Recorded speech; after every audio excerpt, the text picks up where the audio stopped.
He couldn't look me in the face. He knew what he had just done to me, and he knew how much it hurt me. But how could he not do it? My best friend since the 3rd grade, the best man at my wedding, Brandon knew me inside out. To make it easier for him, I said, "Relax, buddy, we're not tipping off the press anymore." "Are you sure she didn't see you?" "I don't think she saw me, but am I sure?" "No, I can't say I'm sure. I saw her as soon as I walked in the door and turned to approach her. And when I saw her kissing that guy, I turned and found a dark corner to sit in. If she did see me, she didn't show it. My best friend had just told me that my wife was cheating on me. He called me at work and asked to meet him for a drink after work. As soon as I saw his face, I understood that something was bothering him, and I knew Brandon well enough to realize that it wouldn't do me any good if I started questioning him about it right away. He was torturing himself until he could say it. All I could do was wait. It took about 5 minutes of casual conversation and sipping beer before he finally got to the point. "Rob, I'm damn sorry that I'm the one telling you this, but Barb is cheating on you." I wanted to jump up and shout at him, No, damn it, you're wrong." But I knew it wasn't the case. He had known Barb as long as I had, so he was unlikely to mistake someone else for her. I asked him where he found out, and he told me this story. He went on a blind date as a favor to his sister, and, unsurprisingly, at least for him, the date turned into a disaster. He dropped the girl off at her apartment and decided he needed a stronger drink. He was in an unfamiliar part of town, so he decided to go into the first bar he found. He walked in the door of the establishment and saw Barb, leaving the dance floor with some guy. They approached a booth along the wall, and just before sitting down, he saw Barb passionately kiss the guy. Surprised, he found a place to sit and watch, and for the next hour, he watched Barb and the guy drink, dance, and kiss in the booth. When they danced, they pressed against each other, and the guy's hands were all over her. When they got up to leave, he gave them a minute, and then he got up and followed them out of the bar. He saw them get into the backseat of a car, and a minute later, Barb's head disappeared from view, and the guy leaned back against the seat. Brandon didn't try to get close enough to peek into the car, but he was sure that Barb was giving the guy oral sex. In about 3 minutes, her head lifted and they shifted. Then Barb disappeared from view again, and a few seconds later, her legs went up in the air. At this point, he pulled out of the parking lot and headed home. He had been holding onto what he knew for 2 weeks, not wanting to tell me until he couldn't hold back anymore. On the way home, I thought about that night when, according to Brandon's words, it happened. I remembered I was in Baltimore, dealing with a production issue. I called Barb around noon to talk to her, and she told me that after work, she was going out with the girls for drinks, so I shouldn't worry if I called and she didn't answer. I became curious if she did this every time, considering what Brandon had seen when I was leaving town. If that was the case, she must have done it at least twice a month. It just didn't make sense to me. I saw absolutely nothing in Barb's behavior towards me that indicated dissatisfaction or loss of affection. We had been married for 10 years, and I thought it was a good marriage, but evidently, I was wrong. One thing I knew for sure, I was going to find out. The first thing I needed to do was to figure out what was going on. I couldn't tell Barb about what Brandon had seen, as it would inevitably lead to an argument filled with accusations like, "I'm your wife. Who the hell are you going to believe, him or me?" To be honest, I was leaning toward believing Brandon. He had no reason to lie to me, unlike Barb. If for some strange reason, Brandon were lying, it would be relatively easy to uncover. I would give Barb more rope to hang herself, and if she didn't, I would scrutinize Brandon more closely. I had to schedule an inspection trip to our plant in Enniston, but I changed the arrangement so that Gary could make the trip instead. I arranged with my boss for him to take a week off and explained the reasons for him to be available for any calls Barb might make to the office. Then, I set out with Gary's assistance. I knew he would help me because he had just gone through a nasty divorce after catching his wife in bed with another man. I explained the situation to him, and he said he would be glad to assist. I bought a disposable phone at a convenience store, and the only name I used to register it was Gary's. Monday morning, I kissed Barb goodbye, telling her I'd call her as soon as I checked into the hotel. I said I'd see her by 4 o'clock and headed to the airport. I left my car in long-term parking at the airport and then went to Alamo to rent a mid-size sedan. After that, I found myself a room at a motel for 3 nights. At 2 o'clock in the afternoon, Gary called and told me he had checked into room 416 at the hotel under my name. I parked a little down the street from where Barb worked when she finished her shift that evening, and I followed her home. She headed straight for the house. I gave her an hour, and then I called her on my regular cell phone and told her where I was staying. If you call me and a strange man answers, don't hang up. There was an issue with our reservation in the city, and there were very few rooms available, so Gary Williams and I are sharing a room. I'll get in touch with you tomorrow. Love you, sweetheart, for now. I sat in the courtyard until around 10 or 15 past, and when she still hadn't left the house by that time, I headed back to my motel. I called her around noon the next day and reminded her that Wednesday was trash collection day, so she should remember to put the trash cans out by the curb. Tonight, I'm having dinner with the CEO and production managers, so if it gets late, I might not call you and disturb you. If you don't hear from me by 9, don't wait. I love you too. Bye for now. That night, I followed her again, and she went straight home and didn't go out anymore. I began to question whether I had jumped to conclusions when I thought she was using my out-of-town trips as an opportunity to cheat on me. I only had one more night before I was supposed to return home, and she stayed home every night I observed. I didn't call her during lunch the next day, and around 5 in the afternoon, Gary called me and said that Barb had left a message for me at the hotel front desk. I used the disposable phone to find out what she wanted. I just wanted to let you know that tonight after work, I'll be staying with the girls, and it might get late. I didn't want you to worry if you call and don't get an answer. Be careful, darling. Take a taxi home if you drink too much. I'll be home, and we can pick up your car. That's why I love you, baby, for always thinking about me and my well-being. I love you. I love you too. See you tomorrow. Bye-bye. When she came home from work, I followed her. She drove to the other end of town and stopped at the same bar where Brandon had seen her. I had never been to that bar and didn't know its location, so I didn't want Barb to know I was following her. I parked my car nearby where I could keep an eye on her without being noticed. I knew several of the girls Barb worked with, and as I watched the entrance, I didn't see any of them arrive. After dark, Barb came out, got into her car, and started it. I prepared to follow her, but all she did was drive the car to the back of the parking lot and parked it in the darkest corner. She turned off the lights and just sat there. After about 5 minutes, 2 guys came out, walked over to the car, and stood there talking for a few minutes. Then one of the men got into the car and drove away.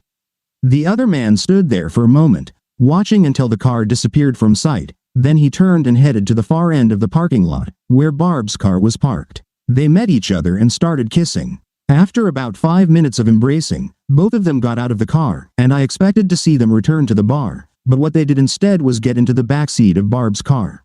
I know it sounds foolish, but up until that moment, I had been telling myself that Brandon had misunderstood everything. That Barb loved me and wouldn't cheat on me. I was convinced that there must be a reasonable explanation for it all, but the fact that she deliberately got into the backseat pushed denial right out of my head and heart. They began kissing again, and Barb slowly slid down until I could no longer see her. I saw the man looking down at her, and even though I already knew everything I needed to know, there was this perverse need in me to actually witness what Barb was doing. Just knowing that Barb was having sex with this guy wasn't enough. I had to see it. I got out of my car and walked towards Barb's car, trying to stay in a way that the man wouldn't notice me approaching. As I got closer, I could hear Barb moaning. I positioned myself to get a view of what was happening inside the car.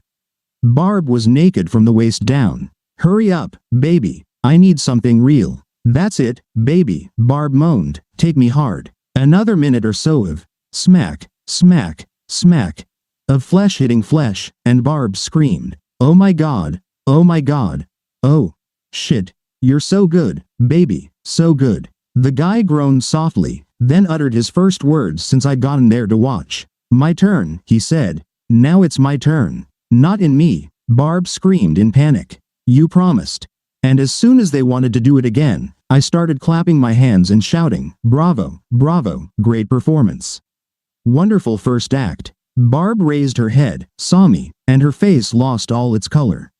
I had heard about faces turning pale, but it was the first time I had seen it. "Great show, folks. I'd love to stay for the second act, but I have some urgent personal matters to attend to." Barb was trying to get out from under the man as I turned and walked back to my rental car. I was just pulling away from my parking spot when Barb finally managed to get out of her car and rushed toward me. She asked me to wait, and I hit the brakes. I pulled out of the parking lot and headed back to the motel. The next morning, I went to the airport, returned the rental car, and picked up mine from long-term parking. I stopped by the office, and Marcia, our receptionist, told me that Barb had called a half-dozen times and said it was crucial for me to call her at work as soon as I received her messages. I thanked her, went into my office, called the company lawyer, and asked him to recommend a good divorce attorney, then dialed the number he provided. Fortunately, the attorney was able to see me the same day, and we scheduled a meeting. Afterward, I did everything I believed I needed to do to cover my backside. I canceled all our joint credit cards, placed a legal notice in local newspapers stating that I was no longer responsible for any debts incurred by Barbara Ann Mercer, formerly Barnum. I went to the bank, withdrew half the checks and savings, and removed my name from all accounts, leaving them solely in Barb's name. That day, I received some bad news. We had an impeccable marriage, so everything was divided equally. It didn't matter to me, so I told him to proceed and file the paperwork. He informed me he could file the petition the next day, and I inquired about a restraining order to keep Barb away from me in the house. He said that obtaining a restraining court order is challenging without very compelling reasons, so I lied. I told him that Barb and her lover had threatened to kill me when I caught them, and I feared they might try to murder me to claim the insurance on my life. All right, he said, such a threat might expedite the process, but you'll need to prove it when we have the hearing. Otherwise, it will be dismissed. Fine. As soon as I move out of the house, I'll drop it, and we won't even have to go through the hearing. How soon can we do that? I can be at the courthouse when it opens, and if you're willing to spend $200 to expedite it, she'll be served the papers by 3 p.m. Okay, do it. I arranged for him to call me as soon as Barb was served, then returned to the office. Marcia was gone for the day, but she left 7 messages on my desk, all from Barb, and all urgently requesting that I call her. I crumpled them up and tossed them in the trash, then sat at my desk and began browsing listings for apartments closer to work. I spent most of the next morning visiting apartments I had shortlisted and, by midday, signed a lease for one of them. At 3:10, I received a call informing me that Barb had been served. I rented a truck, bought a few packing boxes, and headed to the house.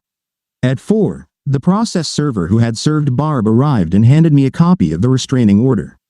It stated that Barb couldn't come within 500 feet of me. A couple of my friends helped me, and by 5:15, I had taken out everything I wanted from the house, except my clothes, and loaded it into the truck. I was busy loading when Barb pulled into the driveway. She got out of her car and approached me, and I shouted at her to get back into her car and stay away from the house until I called the police for violating the restraining order. This is foolish, Rob. We need to talk. No, we won't talk. Actions speak louder than words, and I saw you in action. Now leave. No, we won't talk until we do. Fine, Barb, I gave you a chance. I took out my cell phone and activated the preset to call the police, then entered the house and locked the door. Barb was pounding on the door, demanding to be let in when a police car pulled up to the curb.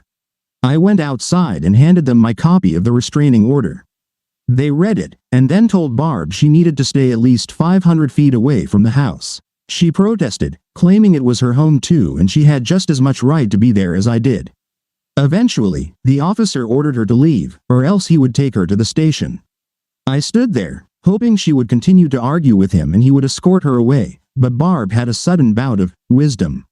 She got into her car and drove to the end of the block. I thanked the officer for his prompt response and then continued loading the truck and left the house. After making sure Barb wasn't trying to follow me, I headed to my new apartment and began settling in. I spent the weekend getting comfortable, and then on Monday, I returned to work. I had only been at my desk for 2 minutes when Marcia poked her head into my office and said Barb was on the line. I really didn't want to talk to her, but I had been unfair to Marcia, making her handle all the calls and putting off the conversation with Barb, so I picked up the receiver. Hello? Robbie, please, talk to me. I have nothing to say to you, Barb, but I need to talk to you. Go ahead, I'm listening. I can't do this over the phone. Rob, people keep coming into the office. Come back home, Rob. Please, just come back home. I'll make dinner, and we can sit down and talk. No, thanks. I don't have a home, and I don't see a reason to return to you. Okay. Pick a place, and I'll meet you there, but please, Rob, I need to talk to you. I really don't want to talk because it would be a waste of my time, but you can drop by my office when you're done with work. By then, everyone should have left. I'll give you 15 minutes and that's it. She arrived just before 10:06. When she entered my office, I pointed to the chair and said, "All right, Barb, what do you want?" "This is what I don't want, Rob. I don't want a divorce. I didn't want a wife who picks up guys in bars and sleeps with them in the back seats of parking lots, but here I am. I'm sorry you saw that, Rob, but even so, it shouldn't be the reason for our divorce. You can't be serious. You're sleeping with other men, and I'm supposed to be okay with that? These aren't other men, Rob. There's only one. I've been seeing Jeff before I met you. I ran into him on one of my nights out with the girls from work. I've been dating him for about 3 months. What? You knew him before you met me, and that makes it all right? Rob, I've been dating him for about 3 months.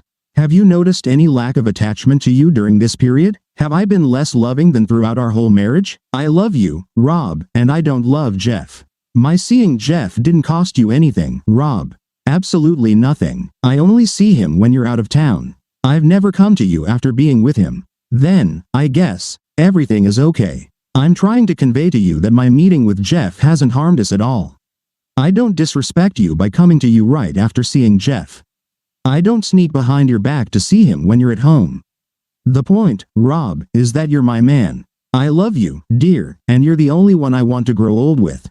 Sorry, Barb, but I see things differently than you do. You say you respect me, but I say you showed me the utmost disrespect when you cheated on me with another man. I can't come to terms with that. I can't equate your statements about loving me, wanting to grow old with me, and me being your man with the fact that you're having sex with some other guy. It just doesn't add up. If I truly were your man, you wouldn't be sleeping with Jeff at all. And I won't buy that you're having sex with Jeff just because you dated him before you met me. If that were the case, I'd have to accept that sooner or later, you'd sleep with half a dozen other guys you had sex with before you met me.